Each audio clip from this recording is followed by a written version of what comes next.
नमस्कार दोस्तों, आप सभी का स्वागत है मेरे YouTube channel HS study talk में। चलिए आज बात करेंगे कक्षा 12 अनिवार्य हिंदी का अपन जो पाठ पढ़ रहे थे। तीसरा पाठ अपना चल रहा था और एक भाग जो है इस कविता का, तीसरे पाठ की एक कविता अपनी पूरी हो चुकी है, वो थी कविता के बहाने। अब यहाँ पर अपन बात करेंगे बात सीधी थी पर। तो यहाँ पर ये कविता है, कविता का नाम है बात सीधी थी पर। तो ये इसकी कविता का नाम है। और आगे अगर बात करें तो यहाँ पर देखिए, सबसे पहले हमेशा की तरह अपन जो है कविता पढ़ेंगे और उसके बाद में जो है उसकी व्याख्या या उसका अर्थ अपन देखेंगे। तो चलिए शुरू करते हैं आज की इस क्लास को। तो क्लास शुरू करने से पहले मैं आपको एक सूचना देना चाहूँगा कि अगर अभी तक आपने मेरे YouTube चैनल को सब्सक्राइब नहीं किया है तो जल्द से जल्द इसे सब्सक्राइब जरूर करें और वीडियो जो है पूरा देखिए ताकि ये पार्ट जो है आपके अच्छे ढंग से समझ में आ सके। तो चलिए शुरू करते हैं आज की इस क्लास को। देखें, बात सीधी थी पर एक बार भाषा के चक्कर में जरा टेढ़ी फंस गई। बात सीधी सादी है लेकिन भाषा के चक्कर में क्या हुआ है, भाषा का प्रयोग करने से वो क्या हो गई है, क्लिष्ट हो गई है, कठिन हो गई है। उसे पाने की कोशिश में भाषा के उलटा पलटा, तोड़ा मरोड़ा, घुमाया फिराया। भाई जो वो बात कहना चाहता था उसको प्राप्त करने के लिए, उस बात को अगले तक पहुंचाने के लिए क्या किया है, भाषा के जो शब्द हैं उसमें हेरा फेरी की है, उनको आगे पीछे किया है, तोड़ा मरोड़ा है, काट छाँट की है। और बात या तो बने या फिर भाषा से बाहर आए, लेकिन इससे भाषा के साथ साथ बात और भी पेचीदा, पेचीदा का अर्थ है कठिन, पेचीदा का क्या अर्थ है, कठिन होती चली गई।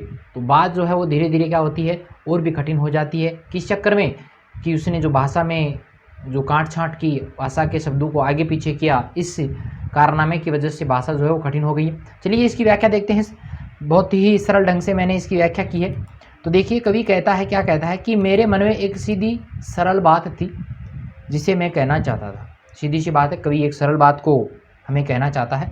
मेरे द्वारा भाषाई प्रभाव दिखाने के चक्कर में बात की सरलता ही समाप्त हो जाती है। कवि जो है भाषाई प्रभाव के कारण कविता की बात की जो सरलता है वही समाप्त हो जाती है। अर्थात सरलता के चक्कर में, शब्द जाल के कारण बात जो है वो कठिन हो जाती है।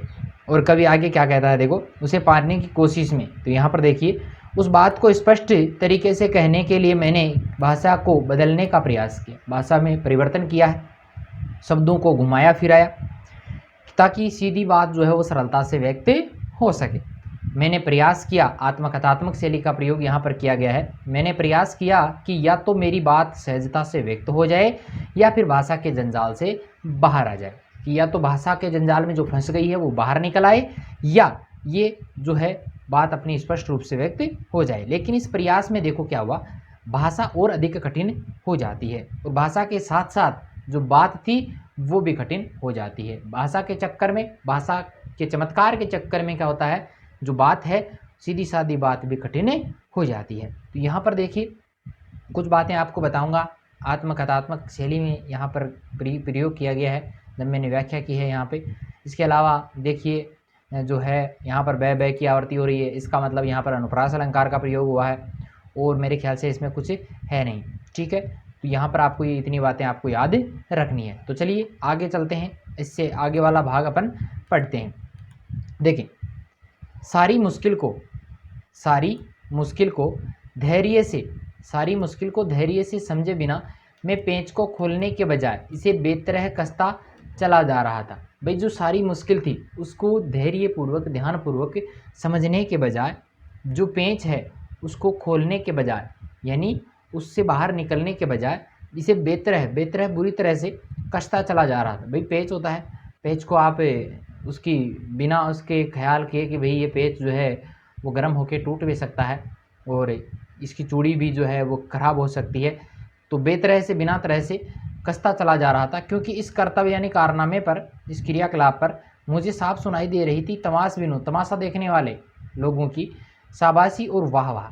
बिल्कुल, लोग तमाशा देखेंगे और शाबाशी भी देंगे, ठीक है। चलिए व्याख्या करते हैं इसकी। कवि क्या कहता है कि भाषा के चक्कर में फंसी बात को धैर्यपूर्वक समझे बिना और सुलझाने की कोशिश में क्या किया, उस भाषा के चक्कर में और ज़्यादा उलझता चला गया। जैसे पेंच को खोलकर बार बार कसने से उसकी चूड़ी मर जाती है, उसी प्रकार बेवजह भाषा का प्रयोग करने से, बार बार पेंच को कसेंगे चूड़ी मर जाएगी, चूड़ियाँ खराब हो जाएंगी। तो उसी प्रकार बेवजह भाषा के प्रयोग से क्या हुआ, सहज और स्पष्ट जो बात थी वो कठिन और अर्थहीन हो जाती है। ऐसे इस प्रयास पर व्यंग्य करने वाले और तमाशा देखने वाले लोग भी कम नहीं थे भाई। और ऐसे लोग इस बात का अर्थ समझे बिना ही वाह वाह की प्रतिक्रिया दे रहे थे, जो मुझे और ज़्यादा भ्रम में डाल रहे थे, यानी मेरा और ज़्यादा ध्यान वो बटा रहे थे। ठीक है, समझ में आई होगी मेरे ख्याल से। लिख लेना आप, लिखने के लिए भी ये मैंने तरीका अपनाया है। ठीक है, चलिए आगे चलते हैं। आगे क्या बताया गया है कि आखिरकार वही हुआ जिसका मुझे डर था। जिस बात का मुझे डर था आखिरकार वही होता है। जोर ज़बरदस्ती की गई किसके साथ में? बात के साथ में, भाषा की। तो बात की चूड़ी मर जाती है। बात की चूड़ी मरना यानी बात का जो प्रभाव था वो नष्ट हो जाना। वही भाषा में बेकार घूमने लगी, और वह भाषा में क्या होती है? बेकार घूमने लग जाती है। यहाँ पर जो है मुहावरों का प्रयोग भी किया गया है। तो भाषा के चक्कर में जो है बात जो है वो बेकार ही घूमने लग जाती है। हार कर मैंने उसे कील की तरह उसी तरह ठोक दिया। जिस प्रकार कील की चूड़ी मर जाने से, चूड़ियाँ खराब हो जाने से कील को बिल्कुल दीवार में जो है ऐसे ही ठोक दिया जाता है। तो देखें इसकी व्याख्या।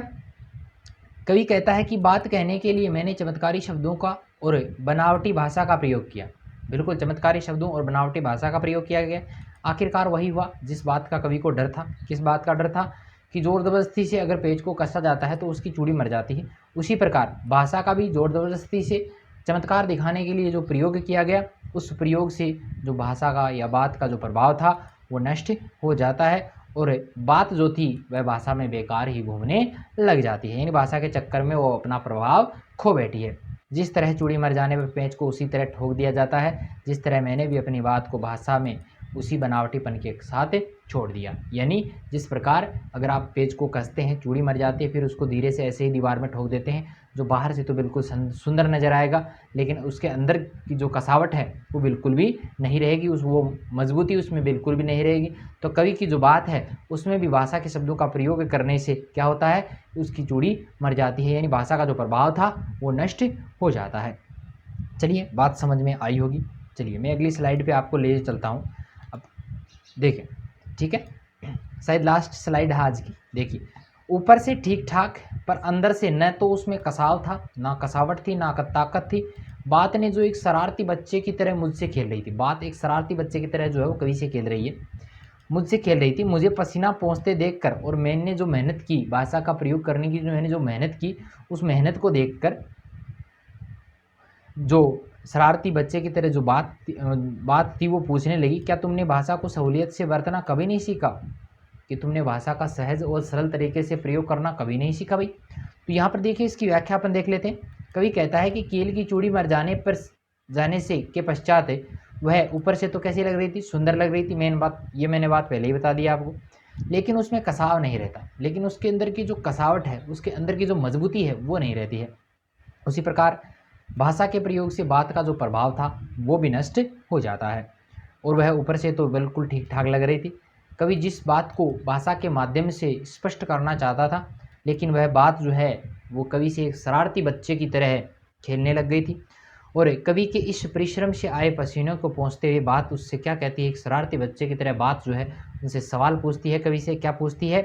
कि क्या तुमने कभी भाषा के सरलता सहजता से प्रयोग में लाना नहीं सीखा? कि क्या आपने भाषा को कभी सरल और सहज तरीके से प्रयोग करना नहीं सीखा?